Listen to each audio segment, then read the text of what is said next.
Hello guys, welcome back to my channel. कसे आहात तुम्ही सगळे? आय होप तुम्ही सगळे अगदी छानच असाल. मी चाललेली आहे मस्त सकाळी सकाळी मॉर्निंग वॉकला. आणि आम्ही जात असताना आम्हाला हे बघा, आकाशामध्ये मस्त असे विठ्ठलाचे मकर कुंडल दिसलेले. कारण तो आकार तसा होता, म्हणजे बघताच थोडासा बिघडला आहे मला व्हिडिओ वगैरे चालू करता करता, पण तो तसाच दिसला. मी, प्रियांका आणि माधुरी आम्ही हेच बोललो की आज आषाढी एकादशी आहे, तर आपल्याला विठ्ठलानेच एक दर्शन दिलेलं आहे. असं म्हणतात ना, जसा मनात भाव आहे तसा देव आपल्याला दिसतो. तर येताना आम्हाला कोणीतरी गुलाबाचं झाड तोडून टाकलेलं होतं, तर मस्तपैकी मी गुलाबाची काडी घेऊन घरी चाललेली. आणि घरी येऊन सगळं आवरून सावरून मी मस्त देवाची पूजा करण्यासाठी मी आपले हे फुलं आणलेले आहेत. आणि ही बघा, हे माझ्या आजच्या एकादशी निमित्ताची ही अशी छान अशी सुंदर पांडुरंगाची ही पूजा. आता पूजा वगैरे करताना काही व्हिडिओ वगैरे काढायला मला जमलेलं नाही, कारण मोबाईलच सेट करायला जमत नव्हता कसा आणि काय. आर्या, बेबो आणि ते अगदी शांततेच. आज तर उपवास म्हटल्यानंतर फराळ पाणीच असणार आहे घरी, तर त्याच्यामुळे आज मी पूजेला जास्तीत जास्त अर्धा ते 1 तास दिलेला.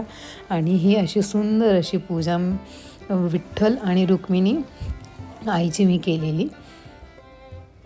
एवढं छान असं रूप दिसत होतं देवाचं, काहीतरी वेगळंच.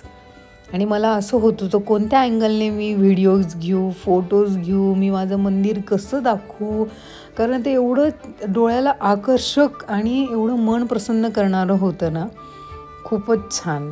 त्याच्यामुळे मी बराच वेळ, अर्धा ते 1 तास नुसते व्हिडिओजच काढले मी माझ्या ह्या मंदिराचे, आपल्या विठ्ठल रुक्मिणीचे.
आणि हा असा छान सुंदर असा सजलेला माझा देवारा. अगदी प्रत्येक देव असा सुंदर, छान, प्रसन्न आणि आनंदी दिसत होता मला आज. माझे देव, माझं देवघर, अगदी असं म्हणायचं की एक घराचं जे मन असतं ना, ते आपला हा देवारा असतो. बरोबर आहे की नाही? आणि मला हा सजवायला नेहमी आवडतो. आणि मी आवर्जून सणासुदीला हे सजवते, म्हणजे सजवतेच, भलेही किती वेळ लागो त्या गोष्टीला. मला खूप आवडतो, खूप म्हणजे खूप. कारण एक मन प्रसन्न होतं तिथे. आपला वेळ कसा जातो ना तिथे समजतही नाही. दुःखही असेल, काही टेन्शनही असेल ना, इथे सगळं बरोबर विसरून जातो. आणि हे बघा, दुपारी मस्त आर्या, बेबोन त्यांची मस्त स्टोन पेंटिंग चाललेली, इकडनं तिकडनं दगड शोधून आणायचं काम चाललेलं. त्याचबरोबर सौ महाराज पण मध्ये गडबड चाललेली आहे. हे करायचं आहे, असं करायचं आहे, तसं कितीतरी दगड गोटे आणलेले. आणि त्याचबरोबर माझंच ब्लॉग बघायचं काम चाललेलं आहे त्यांचं.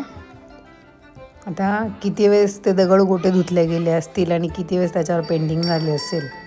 आणि संध्याकाळी हे असं मस्त अक्षय मठामध्ये आपल्या विठुरायाची आरतीही झालेली.